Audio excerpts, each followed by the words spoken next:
If you have been playing video games in recent years, you probably noticed how your favorite games have taken a turn for worse, especially the mainstream ones. And this sparked loads of discussions, videos, threads, you name it. More and more people are realizing that these big studios are only pumping out overpriced mediocrity and borderline scams, and it feels so good to see those greedy corporations called out for it.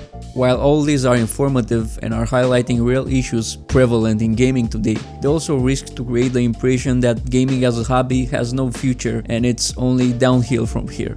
The situation is more nuanced than modern games are bad and old games are good. Such critics are also beneficial in shedding light on legitimate issues plaguing modern gaming. That's why I want to expand from here and continue the discussion in a constructive direction. And with that in mind, let's check out some of the issues that are affecting the gaming industry today and how it got to this point, the consumer contribution to these issues, and how can we navigate this whole space in order to have a better experience. We will also check a recent story that shows how even big studios can back down when faced with a united player base. After all, playing video games should be a relaxing activity and not feel like a chore or even worse, rage-inducing psychological torture when you're losing your 7th ranked game for the night. While I agree that the overall standard of games coming from big studios has decreased over the years, things are not as bad as it seems, and maybe it's for the best, as smaller developers are more likely to receive recognition for their quality work since they can't really compete with the big boys when it comes to marketing budgets. It actually makes people think when they see an indie studio release a game that is way more fun and engaging than a developer that invested millions of dollars into some reskin of the same game coming out year after year while also slapping a $70 price tag on it. And let's not forget about the microtransactions. Moreover, the study suggests that the prevalence of microtransactions and predatory monetization schemes has transformed many modern games into little more than glorified slot machines, taking advantage of psychological vulnerabilities and incentivizing spending through manipulative design tactics. The inclusion of loot boxes, season passes, and pay-to-win mechanics not only erodes trust between developers and consumers, but also fosters a toxic environment of exploitation and addiction within the gaming community. The gaming industry was once a space of creativity and innovation, and was literally born from the pure passion of some nerds that gathered together in order to bring ideas to life within the digital space. Like, they didn't really know what they were doing in the beginning, since most of this stuff was absolutely new. Some people had regular jobs, and game development was just some nerdy thing that they would do in their spare time. I think most of us had no game development experience. We were either amateurs working in our homes at night for fun, or some people were from the software world, but they had never worked on a game. I think we had 3 or 4 people in the entire company who had actually shipped a game when we started Half-Life. Just check out the Half-Life documentary if you haven't yet. It really shows how one of the most influential games came to be, and it paints a great picture about the industry's beginnings.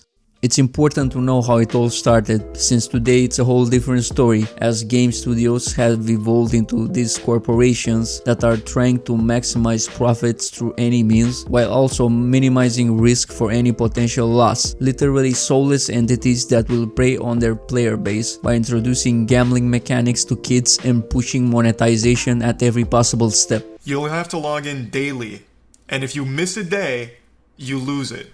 You can just lose the items that you paid to win with because you didn't log in for a day or 2 days, however long it is, I don't remember. I think it varies based on the item and the pay to win level.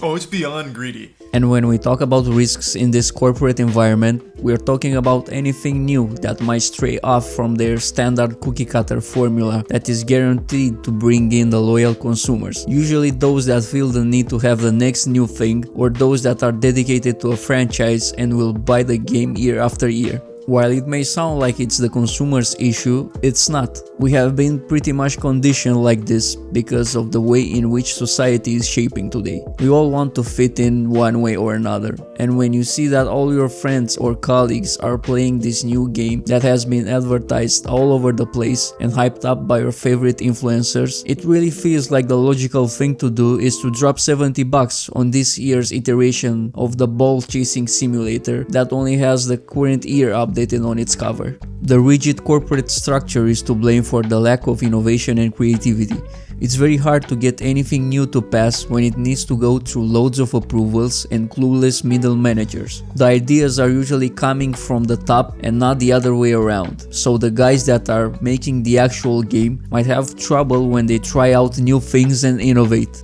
There is a great video on this topic from the creator of Fallout. It gives more insight into these internal issues that are affecting game development teams nowadays. You'll find a link in the description. And that's how we are pretty much stuck playing case opening games with side games attached to them. Sometimes they will even ruin successful games that have a proven working formula appreciated by the community just to make some extra money. In the case of Overwatch 2, they literally ruined an established title that had a strong player base because they wanted to change how monetization works and came up with this joke of a sequel, thinking that people will just mindlessly buy into it. They didn't improve anything in terms of gameplay, they basically put the playable characters behind the paywall and made it a grind fest to unlock them without spending real money. Literally pay to win, in a game which encourages competitive play. And I don't even want to get started about the cosmetics, since those are complete jokes in terms of prices and how they try to bundle them up to force players into spending more and more money. I'm more of a TF2 player, but it's still infuriating when you see how these greedy fuckers are trying to take advantage of their player base and squeeze even more money out of them.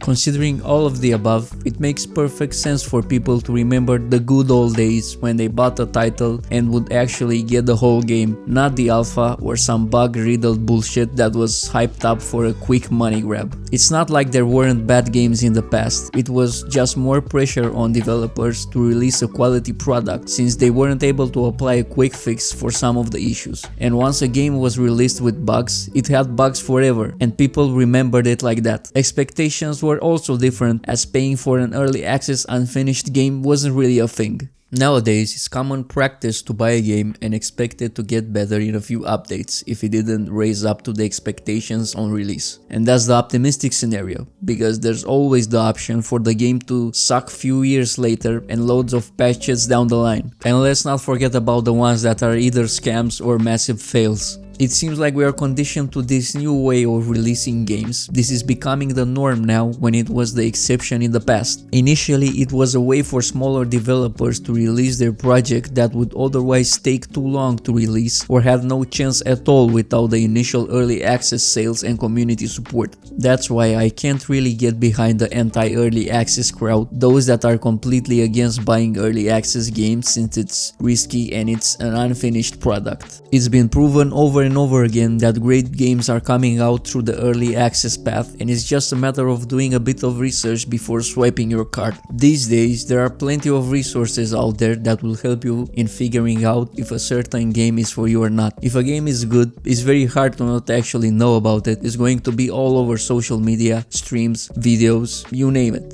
When Palworld dropped, everyone was talking about it. There was no way of escaping the news, and that was with minimal marketing. This game released out of nowhere and it gained popularity through word of mouth. Just do your research before buying an early access game. This sounded like a crypto bro pitching some scam coins, but really, you should do that before buying any game to avoid disappointment. It really helps to see some other people play it and also check out some different opinions before committing. Usually it's good to check other content beyond the trailers released by the devs. As a community and as consumers, we can really dictate by choosing how we spend our hard-earned money. Some might say that we can't change anything and these corporations are too big to fall and will never listen to some nerds on the internet. But that's wrong, and we have a very recent example with the Total War Warhammer series, where the community made the developers back down after releasing an overpriced DLC. In the end, they admitted that they didn't release enough content for the asked price and are now working on adding in more free content. And you know what? Stories like these are very important in today's world because as consumers, we are always blamed for not appreciating the end result of an uninspired $1 million effort. These CEOs and high-level executives always tend to say that we are criticizing too much because we are not appreciating the dog shit that they are releasing. Now, let's check out the full story. In August 2020, 2023, Creative Assembly released the following article, basically saying that they have been working very hard to release as much quality content as possible, and sadly, they need to increase the price for the next DLC as their costs have gone up. You know, they pulled the classic, we need to make more money so we are charging you more.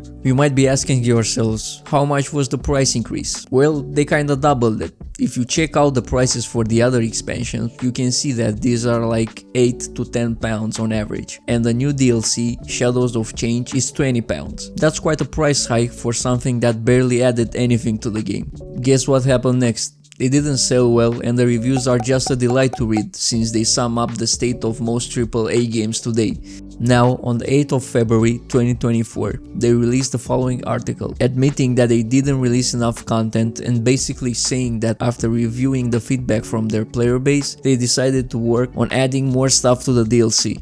In other words, they tried their luck with that obscene price tag in return for minimal content, and when they saw that the people are not buying it, they backed off and are now trying to deliver something that justifies the price. To wrap it up, just remember that we now have more choice in terms of video games than ever before. Your favorite hobby is not dead, as a matter of fact, it's quite the opposite. Technology has advanced, new concepts and mechanics are implemented and combined to create new gameplay experiences all the time. What you might be experiencing when you feel bored or no longer entertained, it's either burnout if you have been playing the same games for longer periods of time, or choice overload. This is the feeling of not knowing what games to play with a full library, or not knowing what games to buy next. While this can become a real issue, it's not inherently a game industry issue. We are bombarded at each step with large varieties of products. Ads are becoming more and more aggressive, but it's a phenomenon caused by the way in which society is evolving. It doesn't really indicate that the games nowadays are worse than before.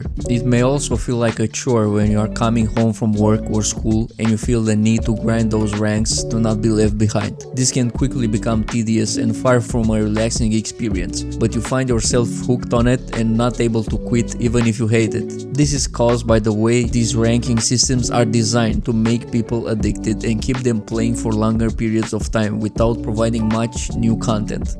Even if you are not buying into their battle passes or loot boxes, they're still hooking you up to pour in countless hours while not necessarily having an enjoyable experience. Sometimes this can be worse than spending money, as it can really affect your mental health and relationships with others. Remember that today it's easier than ever to voice our concerns and criticism related to products that we buy, and at the end of the day, gaming it's all about relaxing and enjoying new experiences. Take a step back from time to time and ask yourself if the game that you're playing is still fun for you, or if you are just playing it because of peer pressure or are caught up in some endless loop. While the gaming industry may resemble a chaotic free-for-all for your wallet through loot boxes and corporate greed, there's still plenty of reason to game on, as there are loads of games that can offer memorable experiences. At the end of the day, gaming isn't just about pixels and polygons. It's about the moments of joy, connection, and sheer absurdity that makes it all worthwhile. And remember that for every bug-riddled cash grab, there's always a hidden gem waiting to be discovered. Thanks for watching and see you on the next one.